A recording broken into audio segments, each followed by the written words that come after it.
Kembali lagi bersama channel Sir Arno di sini, dan untuk kali ini Sir Arno akan memberikan informasi mengenai pemahaman simple past tense untuk kelas 9 bahasa Inggris SMP ya, dalam kurikulum Merdeka itu pada chapter 2 ya.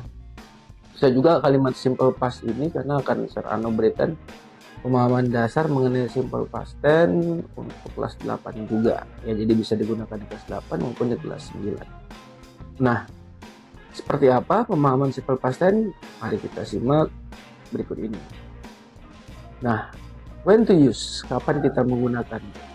We use the simple past tense to talk about. Kita menggunakan simple past tense untuk membicarakan tentang action that happen and were complete in the past.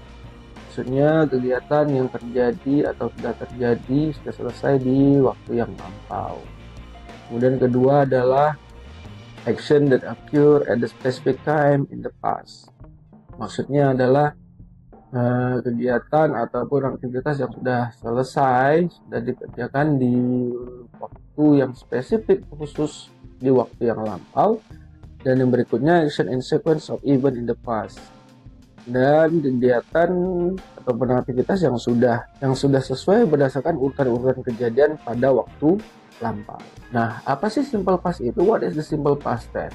Simple past tense is used to express events or activities that have been completed in the past. Maksudnya simple past tense itu digunakan untuk mengungkapkan kejadian ataupun aktivitas that have been complete in the past, yang sudah selesai ataupun sudah terjadi di waktu yang lampau.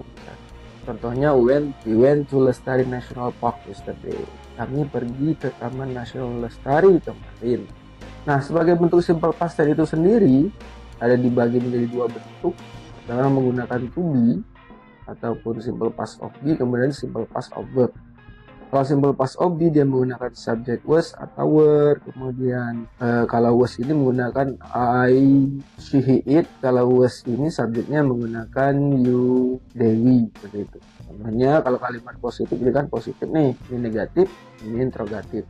Yang positif misalnya they were friends, mereka berteman, dia menggunakan to be were. Kemudian untuk kalimat negatifnya subjek ditambahkan was not atau were not. Kalau di sini kan kebetulan subjeknya were, menggunakan they, jadi they were friends atau they were not friends, seperti itu.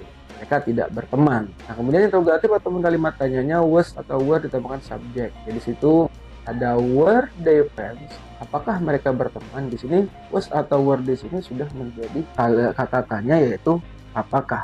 Nah, yang kedua adalah bentuk verbnya. Bentuk verbnya di sini yaitu subjek ditambahkan verb plus ed. Maksudnya ini bentuk kedua. Jadi kalimat simple past tense khusus kalimat positif menggunakan kata kerja kedua. Misalnya she worked yesterday, dia bekerja kemarin. Jadi verb di sini bukan verb saja, tapi tambahkan ed gitu. Nanti akan saya bahas tentang masalah verbnya nanti. Verb dua itu atau kata kerja kedua itu seperti apa sih? Nah, kalau misalnya kalimat negatif ini subjek ditambahkan dengan did not, kemudian verb base form. Apa itu verb base form? Verb base form itu adalah kata kerja pertama, kita bisa bilang. Jadi ada subjek, ada did not. Did not ini artinya tidak. Jadi she did not work yesterday ini udah menjadi kata kerja pertama.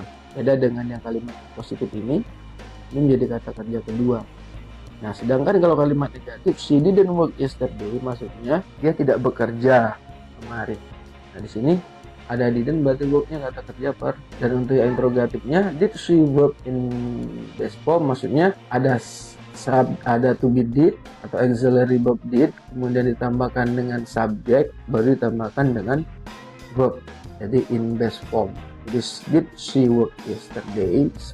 Nah, jadi struktur daripada simple past tense itu, the simple past tense can be formed into many ways, depending on whether the verb is regular or irregular.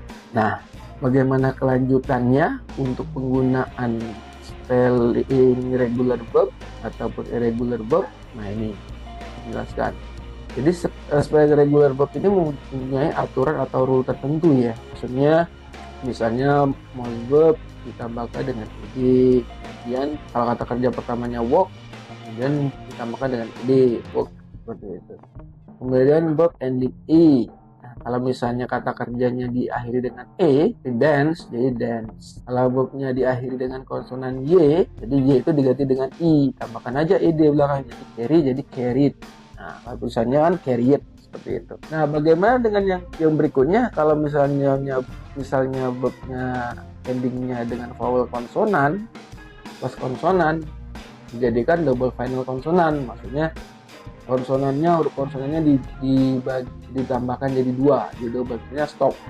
Ini vokal nih, vowel ini vokal maksudnya, vowel vokal, konsonan huruf konsonan, jadi stop, jadi stopnya p-nya di double. Jadi konsonannya di sini double final, jadi p-nya di double ditambahkan dengan ini. Kalau ketemu kata kerja yang ada vokal dan konsonan. Untuk contoh-contohnya regular verb yang lain akan saya jelaskan di materi berikutnya. Oke.